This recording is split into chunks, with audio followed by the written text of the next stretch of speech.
I don't know what is going on, but in Face Off, that boat sequence, the boat chase, that took 4 weeks just to do that. And that's it. 4 weeks just for that? Either he's not storyboarding and pre-vising everything, and he's just kind of shooting on the fly, and then kind of going and editing and seeing what works, and then kind of going back and saying, okay, we need to add this, and we need to add this, so we need to reshoot this. So he's spending more money because he's not overly prepared for these kind of action sequences? If that was the case with something like Face Off, or, these scenes here, why they're taking so long, or maybe it's just a lot of actors and extras and a lot of guns going off and ammunition and choreography that just takes a long time to work through. Or he's a Kubrick. Yeah. Where he's like, no, that sucks. Like, let's do it again. I can't believe the amount of work that goes into some of those scenes that you can shoot more than just a handful of times. Because especially that house gets completely shredded at some point, and like the floor underneath Chow Yun Fat gets like completely shot out at one point as he rolls.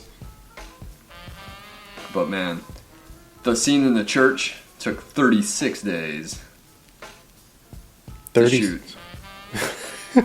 So that takes a lot. And even the Dragon, the boat festival, they shot in separate chunks. I think they'd actually shot footage of the actual boat festival at one point, and then went back weeks or months later, I think, and then shoot the scenes with the actors on screen.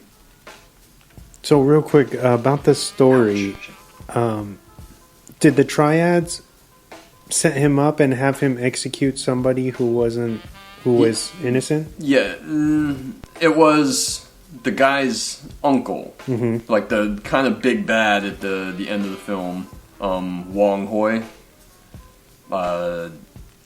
It's his uncle, and he wants to take over. So he pays. He pays Ah Zhang's friend. What was his name? Say something. Yeah. Say, to set up the hit with Ah Zhang, and then once the hit is complete, they double cross him. That's why the guys are waiting, like where he had his getaway car. They double cross him. They're going to kill him. So he does that hit. Manages to escape. Lee and his partner give chase, and then it ends on the beach where he's got his getaway car, and then all hell breaks loose because they had set him up. So in the course of this gunfight, there's a little girl on the beach. She ends up getting wounded, and then Ah Zhang grabs her, and he's going to drive her to the hospital. And then Lee and his partner give chase, end up catching up with them at the hospital. And Ah Zhang takes the girl in, lets the staff know that she's hurt, stays with her. And then Lee and Sang come in. I think that's his partner's name, Sang. They come in and are looking for him, and Ah Zhang gets a drop on them. And that's another pretty famous scene where he's pointing the gun at the partner's head, but he's telling the doctors not to worry, to continue their work, because he's really worried about the little girl. And then they're like, don't worry about them, let's save this little girl. While there's guys like pointing guns at each other 10 feet from them. Yeah. But, Ah Zhang manages to escape after that. And then Lee is still after him. But like you said in your intro, he's kind of struck by his compassion. He could have just left the little girl to her own devices and taken off to save himself, but he took a big risk, making sure that she got to the hospital and then she got the medical attention that she needed. Probably to the point where he could have gone after the guys that double crossed him, and saving the girl's life was more important to him. But that's funny because then Lee is trying to give the sketch artist, trying to get him to sketch it, but instead of saying, oh yeah, his eyes are wide like this, and he's got this kind of a nose, and the lips are like this, Instead, he's talking about, oh yeah, he's got very compassionate eyes, and he cares. He really cares deeply about it, and he's basically just talking him up instead of actually just giving him a physical description to go off of. And the sketch artist, when you see the sketches later on, it's like a perfect Chow Yun-Fat sketch. Did he get all that from like Lee just talking him up, talking about how compassionate he was and how he's actually someone who cares? But then he finds out that he's sitting there waiting for his friend to bring him the money in his apartment. And there's another just fantastic action scene in the apartment where he finds out that the friend had double-crossed him. The friend tries to kind of get the drop on him, you know, and he refuses to kill the friend, but he says, you know, we're done. And then all these guys come in trying to kill him, like the friend had, you know, kind of led everyone there. And there's that great shot of him sitting in a chair where he slides back and manages to get the guy coming through the door at him. And then, you know, a gunfight takes place in the apartment. And he shoots, and then in the end, he turns the gun on the friend. And the friend was saying, oh, you know, I don't even think you have any bullets left in the gun. But he says, oh, always keep one. Maybe for the other guy, maybe for yourself, but I always keep one. And then he won't kill his friend, refuses to, and he goes to walk away, and the friend asks if he still had a round in the chamber. And he racks the slide and pops the round out so the guy could see that he spared his life. Because they went back, but unfortunately his friend sold him out. And I think even he has to kind of explain it as, oh, you know, if I didn't, these guys are going to kill me. Yeah, like that they've aged out, like they don't have anything in common with the new world anymore, or like there's no. They're old. What warriors. do they say? Like like there's no honor amongst them anymore. Yeah, and that's something that even gets brought up when he's talking to Lee later on.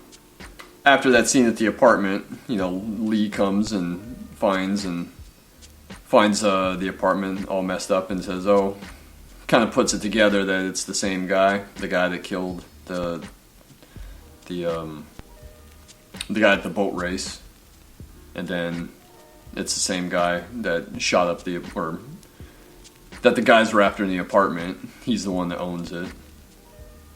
So then he goes to look for him. He meets up with Jenny. He sees her at the bar, and then he's talking to her, and then he kind of finds out who Ah Zhang is. Not necessarily the name, but finds out that he's the one that's coming by to see him. So then he follows Jenny, and that's where they get that scene at the apartment, because he knows that Ah Zhang goes to visit Jenny. Or at that point, they're almost in a relationship. Yeah, that's what it feels like. Yeah, definitely. Yeah, at first he's kind of just like watching from afar, and then there's that scene early on, right after she is blinded, where she's being attacked in the alley, and Ah Zhang comes to her rescue, and then, you know, takes her back to her place and talks with her, but he obviously feels a lot of remorse about what happened to her. And as you said, you know, the reason he takes on the hit at the boat festival is to get the money to pay for the surgery. Because he asked for some ridiculous amount. Yeah. And they're like, even his friend is like, isn't that a bit much? And he's just like, it is what it is, you know? Yeah. Hey, you want the best, you gotta pay for it. Also, I wanted to, while we're in the part, did you notice the cat, when he gets to Jenny's home, and then they hear that noise, it's like a crash. The lamp knocks over. And it ends up being like a cat, like a stray cat that she said that always comes in and bothers her and makes a mess and stuff.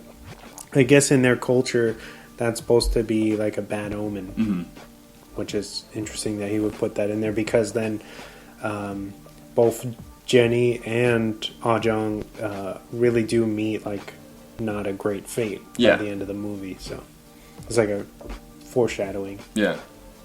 I also noticed that the cat jumps up like on the curtain, Yeah. the runner for the curtain, and is like walking around up there. And Chow's like, meow, or something funny.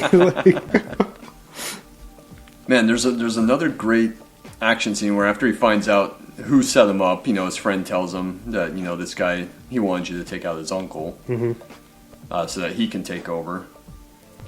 There's that scene where he ambushes the guy like in the parking garage. There's that shootout in the parking garage. I remember, yeah.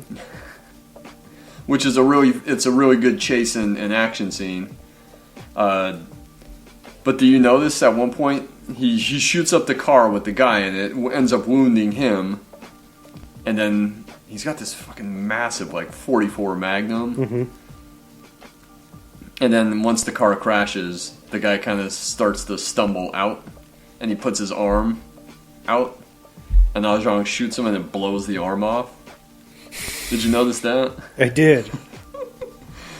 Doing the research I came across, because I remember watching it, I was like, whoa, he just blew that guy's fucking arm off.